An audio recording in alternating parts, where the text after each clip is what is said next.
जितने भी बच्चों ने border road organisation multi skilled worker driver engine statics के लिए फॉर्म अप्लाई किया है, उन सभी बच्चों के लिए MSWDS का बेस्ट कंटेंट के साथ न्यू बैच शुरू हो चुका है, वो भी बिल्कुल फ्री। तो आप सभी को एक अच्छे तरीके से तैयारी करना है जिससे कि आप लोगों का सिलेक्शन 100% मिल सके। उन सभी बच्चों तक भी वीडियो को शेयर कर दीजिए जो MSWDS की तैयारी कर रहे हैं और MSWDS के क्लासेस और नोट्स लेना चाहते हैं। तो हे गाइस, स्वागत है आप सभी का एक बार फिर से मिशन ओनली सरकारी में। इस चैनल पर डेली शाम के 7 से 8 बजे के बीच MSWDS के क्लासेस और नोट्स देखने को मिलता है। इसलिए अगर आप चैनल पर नए हैं या MSWDS की तैयारी कर रहे हैं तो चैनल को सब्सक्राइब करके बेल आइकन दबा लें और टेलीग्राम ग्रुप जरूर ज्वाइन कर लें जिससे कि आप लोगों को PDF और नोट्स मिलता रहे। इस कोर्स को हम पूरे 3 पार्ट्स में कंप्लीट कर रहे हैं। पहले थ्योरी, फिर सब्जेक्टिव क्वेश्चन आंसर और फिर 2000 प्लस MCQ क्वेश्चन यानी कि ऑब्जेक्टिव टाइप क्वेश्चन हम करने वाले हैं जिससे कि आप लोगों का हर कॉन्सेप्ट क्लियर हो जाएगा और आप लोगों की अच्छे तरीके से बेहतर तैयारी होने वाली है। थ्योरी और सब्जेक्टिव क्वेश्चन आंसर करवाने का मेरा मकसद यही है कि आप लोगों का कॉन्सेप्ट क्लियर हो, ताकि क्वेश्चन जब ऑब्जेक्टिव टाइप में करवाऊँ तो आप लोगों को कोई डाउट ना रहे। ठीक है, हर क्वेश्चन का आप लोगों का कॉन्सेप्ट क्लियर होना चाहिए जिससे कि आप लोगों का तैयारी अच्छी तरीके से और बेहतर तरीके से हो सकता है। तो हमारा जो है थ्योरी पोर्शन लगभग आज लास्ट क्लासेस है। इसके बाद फिर MCQ क्वेश्चन करना, और MCQ क्वेश्चन तभी और सब्जेक्टिव टाइप क्वेश्चन करूंगा जब आप वीडियो को लाइक और शेयर करना शुरू करोगे, तब मैं जाके ये अब कोर्स कंप्लीट करने वाला हूँ। क्योंकि मैं थ्योरी कंप्लीट कर चुका हूँ इससे पहले। अगर आपने ये सब क्लासेस नहीं देखा है तो देख लीजिए, क्योंकि ये सारा सीक्वेंस वाइज मैंने लगाया है ताकि आप लोगों को एक सीक्वेंस में समझ आ सके। आज के इस वीडियो में हम पढ़ने वाले हैं कूलिंग सिस्टम के बारे में। जो कूलिंग सिस्टम गाड़ी में क्या महत्वपूर्ण रोल होता है वो तो आप लोगों को भी पता होगा। तो अच्छे तरीके से हम आज कूलिंग सिस्टम को पढ़ेंगे पूरे बेहतर तरीके से। ठीक है, तो चलिए, अगर आपने नोट्स नहीं बनाया तो साथ में नोट्स बनाते हुए चलिए, जिससे है कि आप लोगों को लास्ट में पढ़ते टाइम आसानी हो। चलिए कूलिंग सिस्टम के बारे में जानते हैं। ऑटोमोबाइल में कूलिंग सिस्टम एयर और वाटर लिक्विड कूलिंग सिस्टम होता है। ठीक है, कूलिंग सिस्टम जो होता है बेसिकली 2 प्रकार का होता है। एक होता है एयर कूलिंग सिस्टम और दूसरा होता है वाटर कूलिंग सिस्टम। सभी ऑटोमोबाइल में कूलिंग सिस्टम बहुत बड़ा रोल प्ले करता है। सभी ऑटोमोबाइल को कूलिंग सिस्टम की ज़रूरत होती है अपने इंजन को रन करने के लिए। आज के टाइम में लगभग इंजन में इंटरनल कंबस्शन होता है जिससे कि ड्यूरिंग कंबस्शन जो हीट प्रोड्यूस होता है वो इंजन के अंदर ही प्रोड्यूस होता है। और इसी को क्या होता है, कम करने के लिए इस हीट को, जो हीट हमारा इंटरनल इंजन यानी कि इंजन के अंदर में जो प्रोड्यूस होता है, इसी को कम करने के लिए यानी कि ठंडा करने के लिए कूलिंग सिस्टम का यूज किया जाता है। ताकि वरना इंजन सीज होने का हमारा डर रहता है। ठीक है, पिस्टन जाम होने का डर रहेगा। तो इन सब चीज़ों को कम करने के लिए हमें कूलिंग सिस्टम की ज़रूरत पड़ती है। जब सिलेंडर के अंदर हीट प्रोड्यूस होती है तब इंजन सिलेंडर के टेम्परेचर को भी इंक्रीज करती है और इंजन सिलेंडर के अंदर जो टोटल हीट प्रोड्यूस होता है वो यूजफुल वर्क में कन्वर्ट नहीं होता, क्योंकि कुछ हीट यूजफुल होती है और कुछ हीट जो होता है वेस्ट फॉर्म में इंजन से बाहर निकल जाती है एग्जॉस्ट और थ्रोट के थ्रू। ठीक है, एग्जॉस्ट सिस्टम यानी कि एग्जॉस्ट पाइप के थ्रू बाहर निकाल दिया जाता है और कुछ हीट को हमें एब्जॉर्ब करके यूज किया जाता है उसका। जैसे हमारे ठंड मौसम में जैसे हीटर प्लग वगैरह लगाया जाता है तो उस टाइम हमें क्या होता है, कुछ हीट को यूज किया जाता है जिससे क्या होता है, हमारे इंजन में वाटर कंडेंस ना हो पाए। ठीक है, और इंजन गर्म थोड़ा रहे जिससे कि हमारे अच्छी तरीके से हमारा स्पार्किंग हो सके, यानी कि पावर हमारा अच्छे तरीके से बर्न हो सके। बट बाकी बची हुई हीट इंजन के अंदर टेम्परेचर इंक्रीज करने का काम करती है। ठीक है, ये भी मैं आपको बताया कि इंजन को जो अंदर एब्जॉर्ब किया जाता है यानी कि कुछ बचाया जाता है, वो क्या होता है, टेम्परेचर को इंक्रीज, इंजन के टेम्परेचर को इंक्रीज करने के लिए यूज किया जाता है। इंजन में ज़्यादा हीट प्रोड्यूस होने के कारण इंजन की थर्मल एफिशिएंसी क्या होती है, कम हो जाती है। एक्स्ट्रा हीट जिससे टेम्परेचर बढ़ता है उससे इंजन या ऑटोमोबाइल से बाहर निकालना बहुत ज़रूरी होता है, नहीं तो वो सारे इंजन में परफॉर्मेंस को डिक्रीज करता है। देखा जाए तो लगभग 30% हीट मैकेनिकल वर्क में कन्वर्ट हो जाती है। हमारा जो 70% जो हीट होता है वो निकाल दिया जाता है एग्जॉस्ट सिस्टम के थ्रू, लेकिन हमारा 30% हीट जो है यूज किया जाता है इंजन के अंदर, जिससे कि हमारा इंजन में हीट बना रहे यानी कि एक टेम्परेचर बना रहे, जिससे कि हमारा क्या हो, पावर कंडेंस ना हो। लगभग 40% हीट जो है इंजन को एग्जॉस्ट के थ्रू बाहर निकल जाती है। बाकी बची हुई 30% हीट इंजन में टेम्परेचर को इंक्रीज करने और उसे बेस्ट हीट भी कहते हैं, क्योंकि इसे हमारे किसी काम में नहीं यूज किया जाता। इंजन के टेम्परेचर को मेंटेन रखने के लिए हमको प्रॉपर कूलिंग सिस्टम चाहिए, जो कि इंजन के टेम्परेचर को मेंटेन रखे ड्यूरिंग प्रोसेस और टेम्परेचर को कम करे एक सर्टेन लिमिट के साथ। मतलब जितना हमें एक लिमिट में क्या हो, हमारा इंजन को ठंडा करने का काम करे, कूलिंग सिस्टम करता है। यहाँ कुछ मेथड को यूज किया जाता है एक्सेस हीट को इंजन सिलेंडर से बाहर निकलने के लिए। उसे सिंपल लैंग्वेज में कूलिंग सिस्टम ऑफ ऑटोमोबाइल भी कहते हैं। कूलिंग सिस्टम ऑफ ऑटोमोबाइल दो प्रकार के होते हैं, जो एक्सेस हीट को इंजन सिलेंडर से बाहर निकालते हैं और दूसरा जो होता है टेम्परेचर को सर्टेन लिमिट तक कम करते हैं, जिससे कि इंजन का परफॉर्मेंस बढ़ता है और एफिशिएंसी भी साथ साथ में बढ़ता है। जितना हमारा क्या होगा टेम्परेचर मतलब इंजन का एक मेंटेन रहेगा, उस हिसाब से हमारा एफिशिएंसी भी साथ साथ में बढ़ता है और इंजन का परफॉर्मेंस भी बढ़ता है। ठीक है, अब ये देख लीजिए दो प्रकार का हमारा कूलिंग सिस्टम होता है, एक एयर कूलिंग सिस्टम, दूसरा होता है वाटर या लिक्विड टाइप कूलिंग सिस्टम।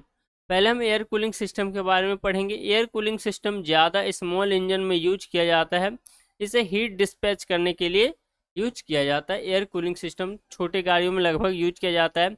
अब देखिए कहाँ यूज किया जाता है उसके बारे में भी हम पढ़ते हैं।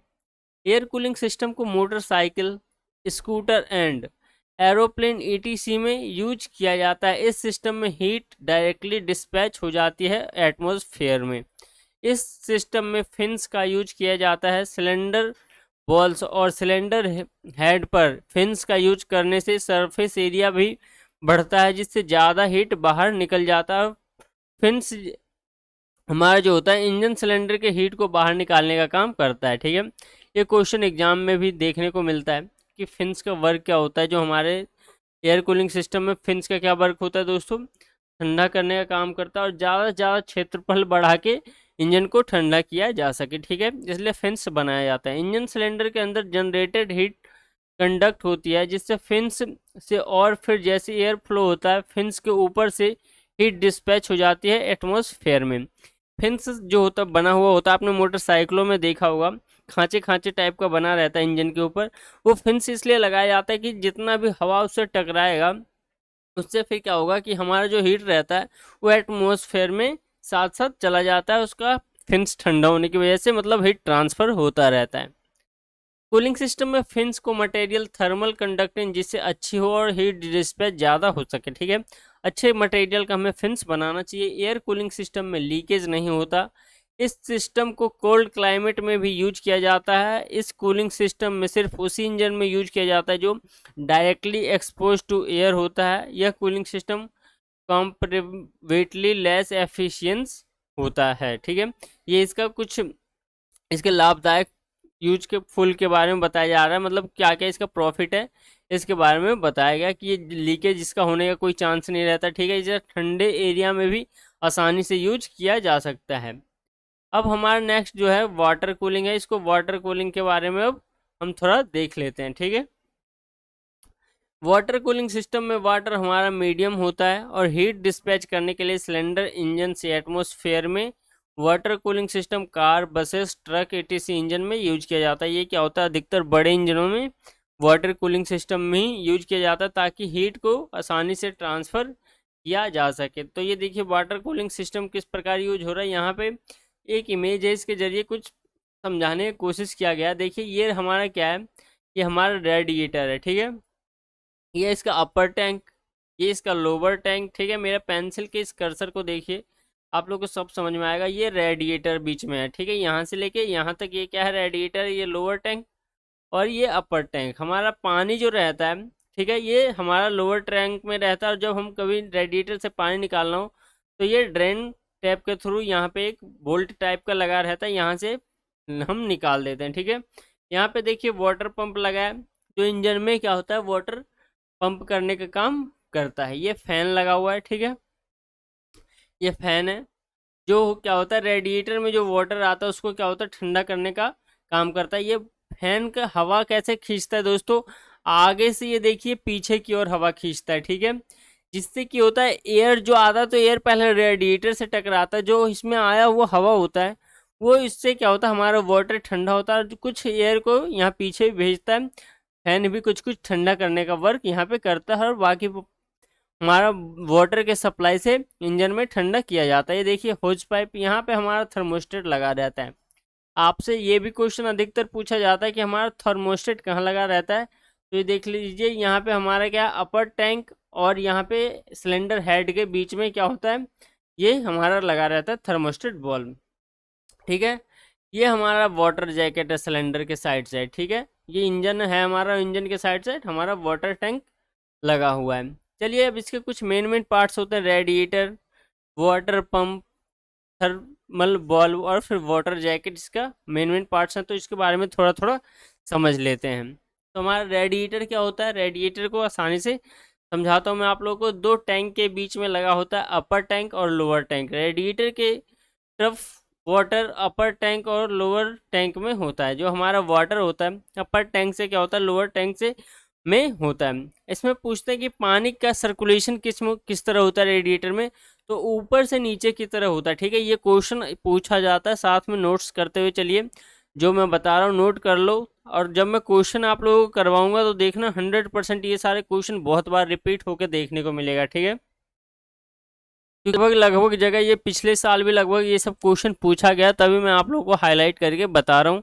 तो ध्यान देना इन सब चीज़ों को। ठीक है, कि वाटर का सप्लाई किस तरह होता है रेडिएटर में, तो ऊपर से नीचे की ओर होता है। ठीक है, रेडिएटर में वाटर का सप्लाई, पानी हमारा इकट्ठा कहाँ होता है, ये क्वेश्चन ये भी आता है। तो हमारा लोअर टैंक में क्या होता है, पानी हमारा इकट्ठा होता है। नेक्स्ट हमारा वाटर पंप। वाटर पंप का काम क्या है, वाटर को सर्कुलेट करने के लिए इसका वाटर पंप को यूज किया जाता है। ठीक है, ताकि पानी को एक खिंचाव पैदा करके फिर पंप पूरे इंजन में पंप करने का काम कौन करता है, हमारा प्रेशर बना के रखता है वाटर पंप। ठीक है, नेक्स्ट हमारा वाटर जैकेट सिलेंडर के अराउंड लगी हुई होती है, जिससे कि सिलेंडर के कूल रख के और टेम्परेचर को मेंटेन कर सके। इंजन के हमारे क्या होता है साइड साइड में चारों ओर क्या होता है हमारा वाटर जैकेट लगा होता है, जो कि सिलेंडर के तापमान को यानी कि टेम्परेचर को मेंटेन रखने का काम करता है, क्योंकि उसी में पानी हमारा सप्लाई होता है, और वहीं से क्या होता है फिर हमारा टेम्परेचर मेंटेन किया जाता है। नेक्स्ट है हमारा थर्मोस्टेट बॉल्व, वाटर फ्लो को प्रिवेंट करता है और इंजन से रेडिएटर तक। थर्मोस्टेट बॉल्व क्या होता है, ये हमारा थर्मोस्टेट बॉल्व एक तरह का एक बॉल्व है, जो क्या होता है कि जब पानी ज़्यादा गर्म हो जाता है, ठीक है, वाटर जब ज़्यादा गर्म हो जाएगा तो ये रेडिएटर में क्या होता है तब पानी भेजता है। ठीक है, रेडिएटर में ठंडा होने के लिए। अदरवाइज एक बाईपास बॉल्व लगा होता है, वो बाईपास बॉल्व से ही क्या होता है पानी को सप्लाई कर देता है। ये देखिए यहाँ पे एक बाईपास बॉल्व लगा हुआ है, ये पेंसिल के कर्सर को आराम अच्छे से देखिए, ये हमारा बाईपास बॉल्व है। क्या होता है वाटर टैंक से यहाँ पानी तो गया, लेकिन यहाँ क्या हो रहा है यहाँ पे सप्लाई होने के बाद यहीं से ये बाईपास से ही क्या होता है फिर से पानी यहाँ से आ जाता है, और फिर से यही वाटर पंप से फिर मतलब इतना ही सर्कुलेशन होता रहता है। और जब पानी का टेम्परेचर 80 सेल्सियस से ऊपर हो जाता है, यानी कि 80 डिग्री से जब ऊपर हो जाता है, तो ये क्या होता है ये जो थर्मोस्टेट बल्ब हमारा लगा हुआ है थर्मोस्टेट बल्ब खुल जाता है। फिर हमारा ये पानी अपर टैंक से होते हुए ये रेडिएटर से होते हुए लोअर टैंक से होते हुए फिर यहाँ वाटर पंप से ये सर्कुलेशन चलता है। ठीक है, तो काफ़ी समझ में आ चुका होगा, मैं समझाया हूँ तो ठीक है। ये हमारा किसका काम होता है, ये हमारा थर्मोस्टेट बल्ब का काम होता है। Water cooling system uniform cooling देता है और इंजन सिलेंडर में देता है। ठीक है, वाटर कूलिंग सिस्टम एक वाटर सप्लाई पर डिपेंड करता है, क्योंकि नाम से ही पता चल रहा है वाटर कूलिंग सिस्टम है, तो वो वाटर पर डिपेंड करेगा कि हमारा पानी से ये कूलिंग किया जाता है। वाटर कूलिंग सिस्टम कॉस्टली होता है, क्योंकि number of parts number of component ज़्यादा रिक्वायर होते हैं और कूलिंग सिस्टम में। ठीक है, तो आप एयर कूलिंग सिस्टम की अगर कल्पना करेंगे तो उसके मुकाबले में वाटर कूलिंग सिस्टम थोड़ा कंपोनेंट ज़्यादा होता है और थोड़ा कॉस्टली होता है। ठीक है, तो आज वाटर कूलिंग सिस्टम यानी कि पूरा कंप्लीट आज कूलिंग सिस्टम के बारे में मैंने समझाया। एक बार आप भी इसको पढ़ के समझने की कोशिश कीजिएगा। इसका पीडीएफ टेलीग्राम ग्रुप में डाल दिया जाएगा, वो टेलीग्राम ग्रुप ज्वाइन कर लें ताकि आप लोगों को आसानी से समझ आ सके और आराम से आप भी नोट्स बनाओ और नोट्स बना के अच्छे से पढ़ो। आज हमारे क्या है थ्योरी क्लास कंप्लीट हो चुका है। अब आप लोग जितना अच्छा प्यार दिखाओगे, वीडियो को लाइक करोगे और शेयर करोगे, तभी मैं नेक्स्ट पार्ट का सब्जेक्टिव टाइप क्वेश्चन लाने वाला हूँ, क्योंकि जो आप लोगों के मन में बहुत सारा क्वेश्चन बन रहा होगा वो सारा उसी में कवर होने वाला है।